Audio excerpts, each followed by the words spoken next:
जी sir, जो हरियाणा में एक मामला गरमाया हुआ है, जो आईपीएस सुसाइड मामला, इसमें तमाम लोगों ने अपनी प्रतिक्रिया दी है। भाई, इसको न्याय मिलना चाहिए परिवार को। इस बारे में आपका क्या कहना है सर?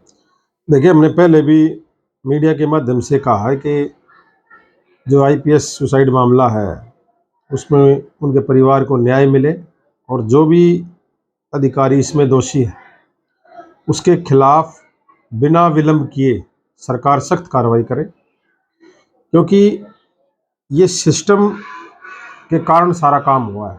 हमने पहले भी कहा, सिस्टम में कुछ ऐसे लोग बैठे हैं जो ये कहते हैं कि सरकार भलाई प्रदेश में किसी की हो, लेकिन सिस्टम में हम बैठे हैं।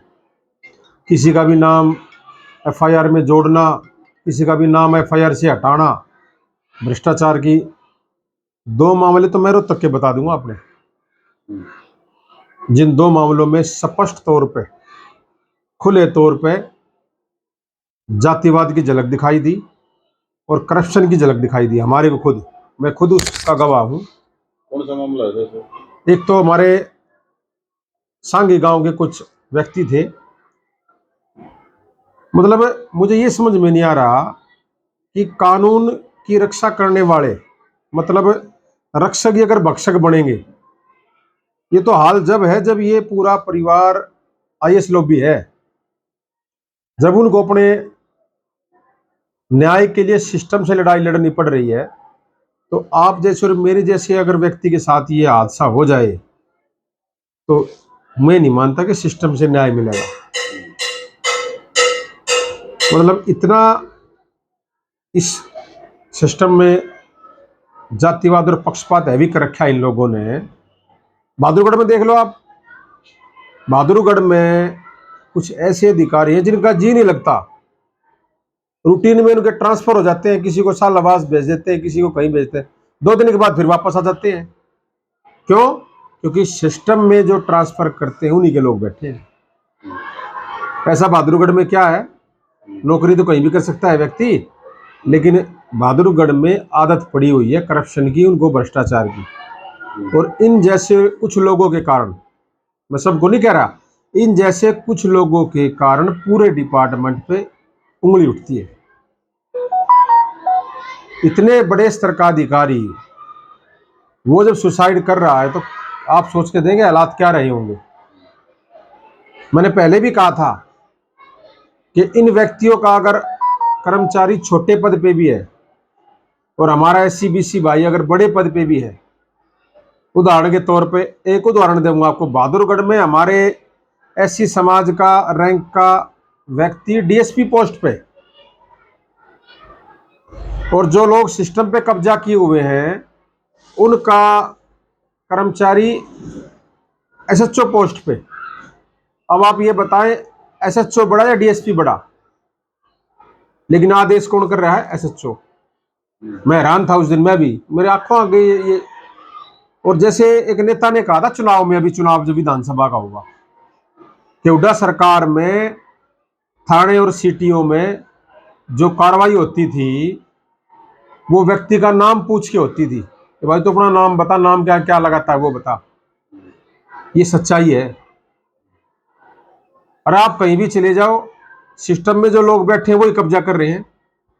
बहादुरगढ़ में किसी भी थाने में चले जाओ, आप पूछ लेना भाई इंचार्ज कौन है, आपको खुद स्वयं पता लग जाएगा। अच्छा, ये गए तो विचारणीय को लेकर के खाप पंचायत से भी एकजुट हुई और उन्होंने ये भी कहा कि भाई हमें गलत नहीं होने देंगे, हम न्याय के दिलाने में साथ है। तो इस पर एक रजत कंसल एडवोकेट है, उसने प्रतिक्रिया दी कि ये जो खाप पंचायतें हैं ये जो शोषण करते हैं उनके ही समर्थन में आती है। तो इस पर आप कितना वो करते हैं? देखिए, मैं इस पे कोई टिप्पणी नहीं करना चाहता, मैं सिर्फ एक बात कहना चाहता हूँ, कोई क्या कर रहा है मुझे इस बात से मतलब नहीं है, वो उनका लोकतांत्रिक अधिकार है। लेकिन इस मामले में दोषी तो बचना नहीं चाहिए, चाहे कोई भी हो, और निर्दोष फंसना नहीं चाहिए। क्योंकि ऐसे अगर मामले होंगे तो आप ये मान के चलें कि अपने एससी बिरादरी से आते थे जो अपने एडीजीपी साहब थे। अरे मैं ये पूछता हूँ, जो नीचे जो नौकरी कर रहे हैं इस डिपार्टमेंट में, जो निचली पोस्टों पे हैं, सिपाही है, कोई हवलदार है, उन पे क्या बीतेगी? आप सोच के देखें इस बात को। वो ये सोचेंगे जब इतने बड़े अधिकारी को नहीं बख्शा तो तुम तो क्या हो भाई। ये बहुत, मेरा आपके माध्यम से मुख्यमंत्री से ये आग्रह है कि बिना विलंब किए, बिना कोई देरी किए कार्रवाई करो। जो कार्रवाई बनती है कानून के दायरे में रह के सख्त से सख्त कार्रवाई करो, ताकि भविष्य में इस तरह की घटनाएं ना हो। अच्छा, बिचारनिया जो एसपी है उसको लेकर के परिवार के द्वारा कहा गया था कि भाई डीजीपी और बिचारनिया को निलंबित किया जाए। अभी फिलहाल उनको जो है हटाया गया है, तो इसको क्या कहना है? भाई देखो, वो तो कानून अपना काम करेगा, क्या प्रक्रिया है, क्या धाराएं लगी हैं, वो तो एक जांच का विषय है।